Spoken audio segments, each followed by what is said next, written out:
Thank you very much. I know that we've been sitting down for some time, but hopefully I can interest you in my talk. Actually, if you don't mind, I'm going to save this till a bit later. So if you can just, yeah, okay, whatever you think. Okay. So first, I just want to thank the University of Texas Austin for having me, for having me to come speak today, INL for hosting us, and of course the government of Portugal for granting us this sponsorship to be able to be here. And I want to congratulate all of you on this program. I did a little bit of research before coming to find out more about what we will be talking about today, but I am so impressed the fact that you are able to bring from both sides of the Atlantic researchers, some of the brightest minds of scientists, researchers, and policymakers to discuss advanced computing and the environment. This is really exciting. And let me begin by saying that you couldn't have chosen a better time to have this conference in terms of US-EU cooperation, as we have literally just finished signing the Science and Technology Agreement last week, and you'll see an announcement from us hopefully by the end of the day today. And this agreement, which was originally signed in 1997, has been renewed several times, and the last renewal is for 5 years. And it really is the basis of all the research and development cooperation between the United States and the EU. And together, we account for nearly 50% of global research and innovation funding. Along with the renewal of our Science and Technology Agreement, President Biden and EU Commission President Ursula von der Leyen met on Friday for the second US-EU summit, and the last one was held 2 years ago. And this is really, I would say, a bright spot in otherwise difficult news week. And we affirmed again our commitment to peace, stability, and prosperity. And during the summit, we recognized the importance of expanding our research collaboration in critical and emerging technologies such as AI, quantum, renewable energy, and other key areas. Now, today, several of our speakers talked about nanotechnology, the environment, and nanotechnology is pervasive, as you all know. It plays a critical role for many emerging technologies, including biotech applications and the environment. And so your collaboration really is focused on the strategic areas of the United States and EU cooperation. And so what does the future hold? Well, before I speak about the future, I think it's important to talk a little bit about the past and how we got here and what is a bit of a history of science diplomacy. Now, Americans have a much shorter history than the Europeans as it goes. And we're not known to be great in history, I would say. That's usually the critique against us. And so science diplomacy in this case is relatively new, so I think I'll do okay. And I want to talk to you a little bit about, within diplomacy, science diplomacy is very much new, and it has 3 dimensions. First, it's the idea of putting science in diplomacy. And this really only started about a decade or 2 ago. And you will, what it really means is using science to make policy decisions, including foreign policy decisions. And of course, with the pandemic, COVID-19, it became very clear how essential this is. And at the State Department, we have many fellows from the American Association for the Advancement of Science, and I know some of you are what we call AAAS fellows. And the EU has also made similar investments. A second dimension for science diplomacy is science being used for diplomacy. I would say that the Portuguese government uses this program exactly for this. Maybe they wouldn't call it that, but that's where it would fit in. Another good example is something else that I work on. It is the U.S. partnership with Ireland and Northern Ireland following the Friday Accords. We set up this partnership in order to promote more dialogue and more scientific cooperation between the Irish and the Northern Irish, which didn't really exist before. So that's another example. And then the third dimension for science diplomacy is to facilitate international scientific collaboration for security and prosperity.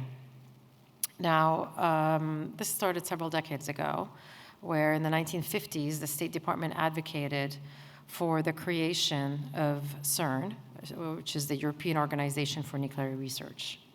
And we advocated that it would be created following the model of US labs.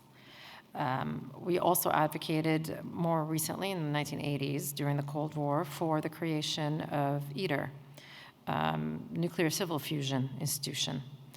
And these two examples are ones of where we wanted to ensure our security, but we also clearly believed that physics and science can provide the world with unprecedented opportunities.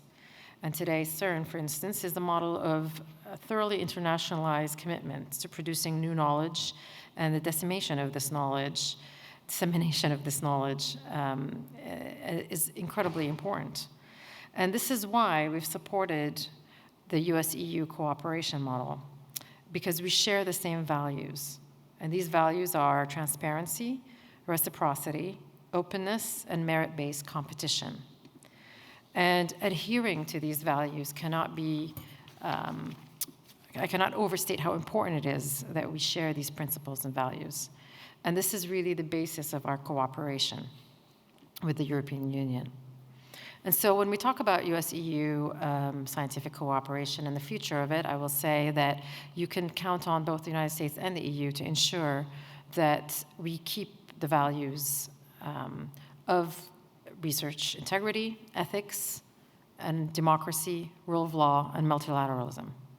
So we have brought these values to the G7, and we are supporters of the EU multilateral dialogue on values and principles in research and innovation, and that was launched last summer. Now, a second area that you will see in the US-EU cooperation, scientific cooperation, is, of course, the emphasis on basic research. Now, governments play a huge role in basic research and supporting basic research. I would say that industry in the United States does support more than basic research and funds basic research more than perhaps industry in the European Union. But fundamentally, the US government has long recognized the importance of fundamental basic research. And in fact, not just that, but there is the White House directive that demands that basic research be available for everybody to share and to know. And so this is also something that you will see continual support for. And third, increasing researcher exchanges, like the one we have seen today, is incredibly important. Now, the reason why the United States is a leader in science and technology, arguably, is because it attracts a diverse group of researchers from around the world. In fact, if you look at the number of Nobel Prize winners from the United States, many of them are immigrants. And so the strength, in fact, of the United States is the fact that it can attract this diverse talent around the world. And being able to increase our cooperation with allies like the EU is incredibly important to us. And you'll see a commitment. In fact, there was a commitment to this just in the US-EU summit statement on Friday.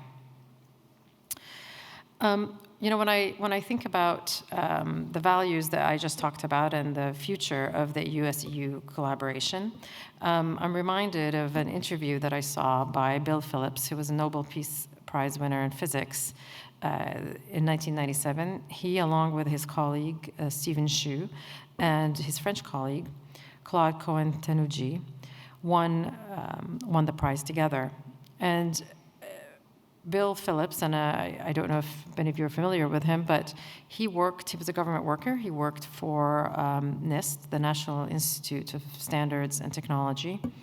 And when he was hired, he had this side project going on, side project of basic research in physics that he was allowed to, tinker in, as he says, on the side. And after many years, he started collaborating with his French colleagues and other American colleagues to eventually allow him to win the Nobel Peace Prize. And in terms of what we learned from this story is the importance of collaboration, the importance of pursuing basic research for the sake of basic research and not for necessarily industry, although that is also important, but there's a difference between long-term basic research for the sake of basic research, and it differs from industry needs.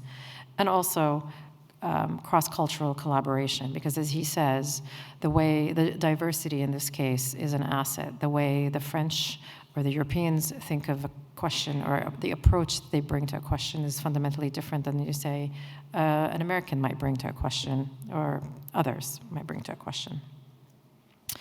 And then a fourth dimension for the US-EU cooperation is that we will continue to tackle big problems in the world. And I think we spoke about this earlier in the day.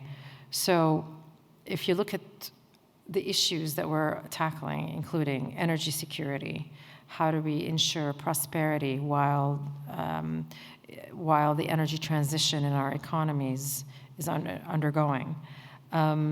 These are all fundamental questions that the US and EU scientific cooperation will pursue.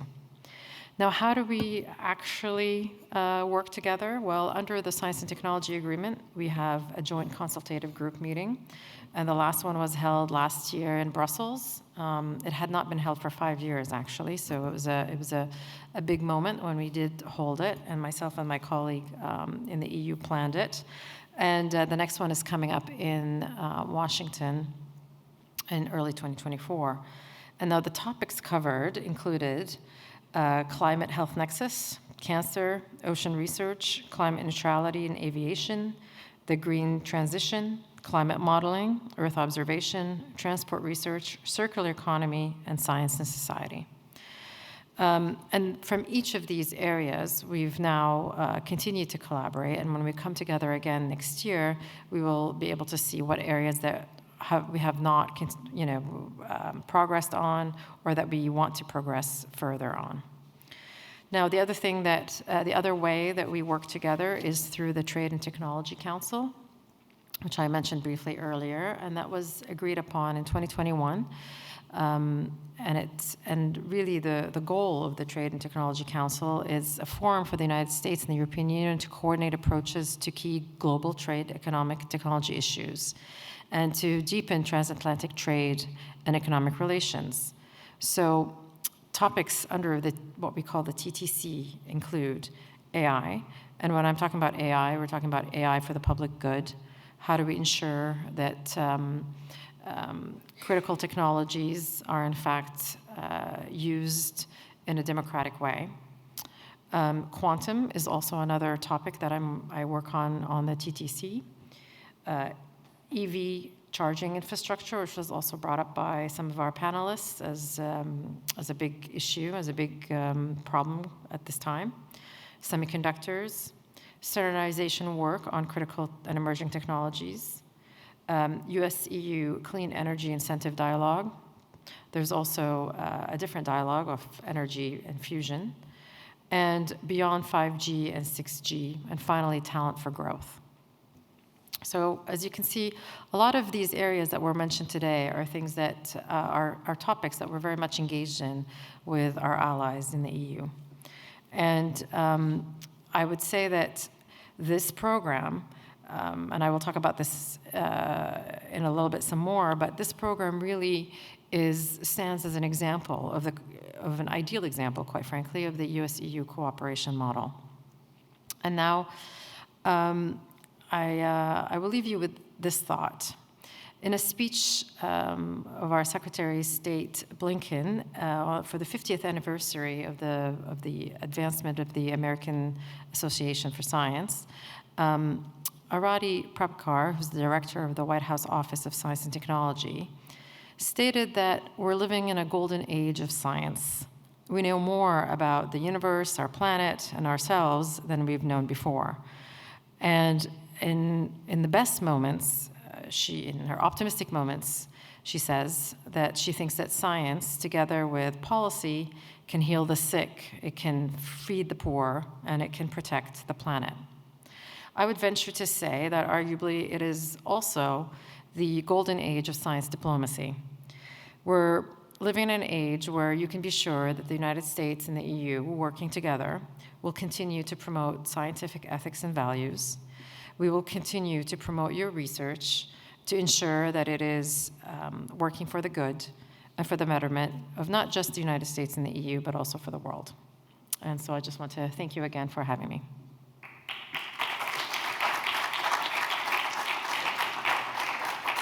Thank you very much, Amal.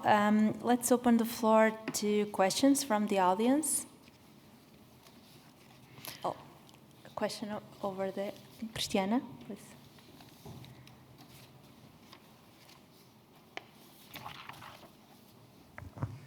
Yeah, thanks for the talk. That was very interesting.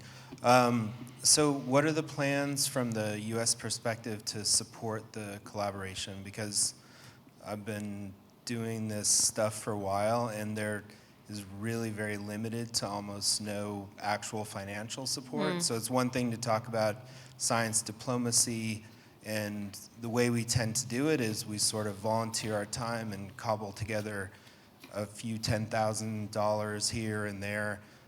Is there any plan to do something more than that to support your goals? Thanks for the question. And this is, so part of the reason why this question is a question is not because the United States lacks money, but it's because of the way we do our funding. So unlike Horizon Europe, where it's a centralized system that can fund projects, we are funded primarily through our interagency. And so funding is across the board, split depending on our interagency specific priorities. And so it's always a challenge to, as you say, cobble up funding here and there. However, having said that, the recent pronouncement from the Trade and Technology Council on exchanges, in fact, they specifically mentioned exchanges with the EU, means that there will be money set aside for this type of program. Additionally, we have an upcoming joint consultative group meeting with Portugal, and this would be something that we could discuss as part of the U.S.-Portuguese cooperation. So I understand what you're saying, and I empathize, and I hope that we'll be able to have better news in the next in the next few months. Yes. Well, thank you very much for the very good presentation, very enlightening. There are schemes in which European countries can cooperate with third countries, like Brazil, for instance, in which, for instance, Portuguese institutions can have projects with Brazil and other European projects, partners in a triangle, and each country supports its own part. Yeah. The third country, Brazil, for instance, supports it's part of the budget, and the EU supports the European consortium. Do you envisage to have something similar for this US-EU cooperation, or it's in a different No, that's model? exactly how most of it works, actually. So most of our researchers working with the EU under Horizon Europe or under the consortiums come with their own funding. That's the majority of them.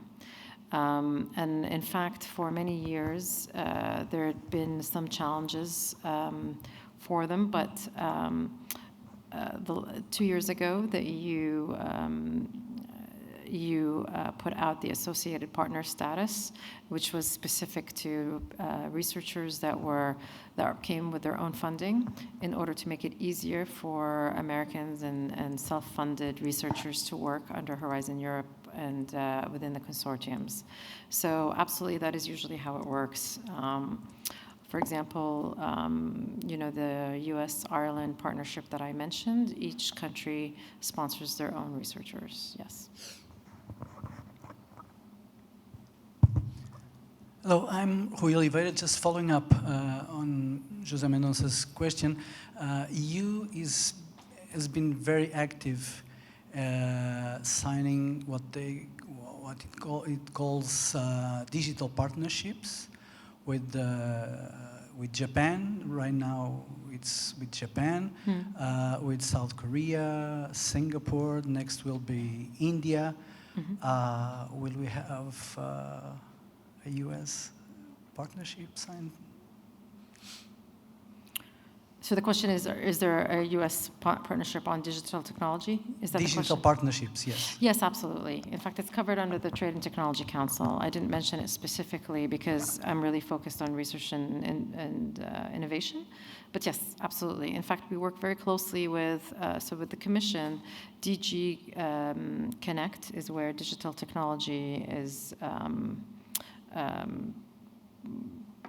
managed, and we work with them incredibly closely. Yes, absolutely. On cyber security, cyberspace, 5G, 6G, yeah.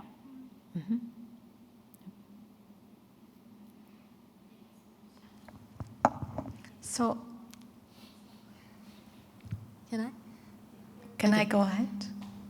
Thank you so much, Amal, for your presentation. I have a question for you. So, I was wondering how can this cooperation between the U.S. and the EU in science and technology strengthen connections with other regions of the world, and what regions in particular? Yes. So part of what the U.S. and the EU work on, not so much together under the Research and Innovation, but under the Trade and Technology Council, or just more broadly, the U.S. and EU are both very committed to ensuring that the emerging technologies are inclusive and beneficial to all countries in the world, including emerging economies. And this is something we take very seriously, especially as emerging technologies can be, simply said, used for bad, not for good. And so this is something that we're very focused on. We're also really focused on ensuring that economic growth through science and technology investment is appropriately benefits all. And so there are a number of corridors that have been set up where it's a focus. There is an transatlantic Africa corridor, and there is an Indo-Middle East corridor. Now, another good example of this is under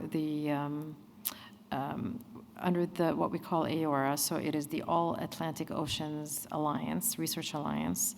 Countries, a number of African countries, a number of South American countries and European countries, and of course the United States, work together on ensuring that our oceans that have been essentially used as a dumping ground for plastics and pollution are being cleaned up, but also looking at scientific discoveries within the oceans that all these countries can benefit from. So that's a sort of a concrete example of where we work on it. I think there was one question before, and I wanted to just make sure that you saw the slides. May I ask for the slides to be up? Yes. So there's one thing I wanted to just point out about the partnership and about Portugal specifically. So I had my colleague help me in our office to talk about, and this slide shows essentially the partners that Portuguese researchers work with and are frequent co-authors with. So it's from 2018 to 2022, and it's from the Web of Science is the application that it's used. And a lot of papers include co-authors from the United States, Spain, UK, and Brazil.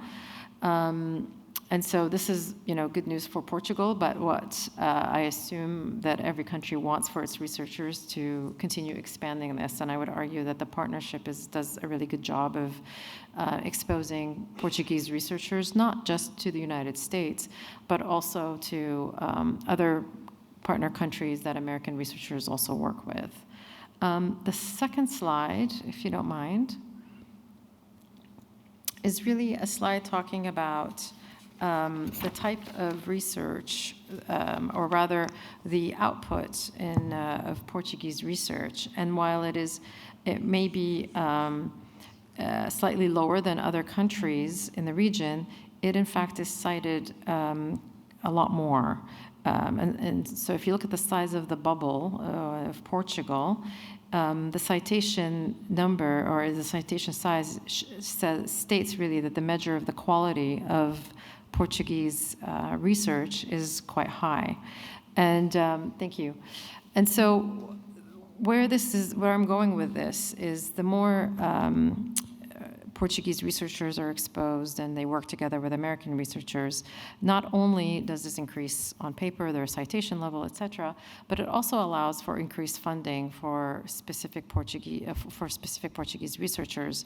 And this is really important because, again, as I said earlier, unlike Horizon Europe funding, where it's very, you apply for a project, funding by U.S. interagency, NSF, Department of Energy, Department of Defense, is really mostly done through partnerships with American researchers. And so I would say that one thing that maybe wasn't discussed enough that I'd like to highlight is that this partnership here today is really also helping from that perspective.